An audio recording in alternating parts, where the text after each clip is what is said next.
Hello বন্ধুরা, সবাই কেমন আছো? আজকের একটা নতুন ভিডিওতে আপনাদের সবাইকে স্বাগত। চলো আজকে শিখে নেব কিভাবে আমরা নরম তুলতুলে তালের বড়া বানিয়ে নিতে পারি খুব সহজে এবং মাত্র কয়েকটি উপকরণ দিয়েই আপনারা এত সুন্দর একটি রেসিপি বাড়িতে বানিয়েও খেতে পারবেন এবং ভগবানের সেবায়ও লাগাতে পারবেন, বিশেষ করে জন্মাষ্টমীতে। চলো দেখে নিই। তো প্রথমেই একটা তাল নিয়ে নিতে হবে, যেমন পরিমাণ তালের বড়া করবেন সেই রকমই তালটা লাগবে। তো নিয়ে সেটাকে ভালো করে 3 ভাগে ভাগ করে 3টে আঁটি থাকে, তো ছাড়িয়ে নেব।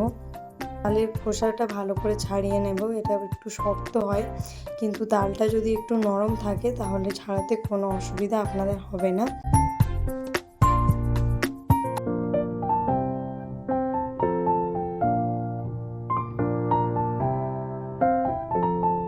এইবার প্রত্যেকটি আঁটিকে আপনারা এইভাবে তাল ছানার সাহায্যে ভালো করে ঘষে ঘষে তালের শাঁসটা বের করে নিতে পারেন। আর যদি আপনাদের কাছে এই লোহার তাল ছানাটি না থাকে তাহলে আপনারা বাঁশের চুবড়ি বা সহস্র ছিদ্রযুক্ত যে থালাগুলি হয় সেগুলো দিয়েও ছেনে নিতে পারেন খুব সহজেই, তাহলেই তালের শাঁসটা বেরিয়ে যাবে। এরপর এই তালের শাঁসটাকে একটা জালের সাহায্যে ভালো করে ছেঁকে নেব, কারণ এতে যাতে না কোনো ছিবড়ে বা তালের কোনো শক্ত অংশ যাতে না চলে আসে। ভালো করে ছেঁকে নেওয়ার পর আপনার কাজ এখন মোটামুটি শেষ। চলুন এবার দেখে নিই কীভাবে ব্যাটারটা বানাবো। তো প্রথমে এর মধ্যে দিয়ে দেব 1 বাটি চিনি, 1 বাটি পরিমাণ সুজি আর 1 বাটি ময়দা।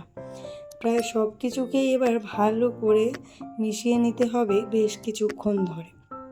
যদি এটা শক্ত মনে হয় বা খুব বেশি টাইট মনে হয় তাহলে আপনারা অল্প পরিমাণ জলও দিতে পারেন, কিন্তু আমাদের এখানে জল লাগেনি। তো এরপর আপনাকে কিছুটা পরিমাণ আপনি নারকেল কোড়াও দিয়ে দিতে পারেন। নারকেল কোড়া দিলে খুব ভালো টেস্ট হয়। এরপর কড়াইতে তেল গরম করে অল্প অল্প করে নিয়ে এরকম বড়ার মাপের আপনি দিয়ে দিতে পারেন, যে কোনো সাইজ দিতে পারেন, তবে এগুলো ফুলে ঠিক ডাবল হয়ে যাবে। সেই জন্য যে পরিমাণ দেবেন ভেবেচিন্তে দেবেন যে আপনি বড়াটা কতটা পরিমাণ সাইজের করতে চাইছেন। তো কড়া ভর্তি করে দেওয়া হয়ে গেছে।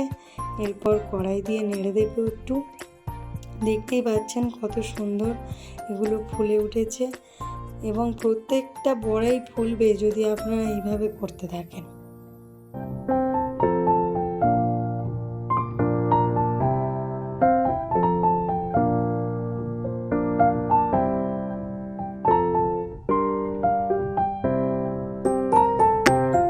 দেখুন তো কি সুন্দর হয়েছে।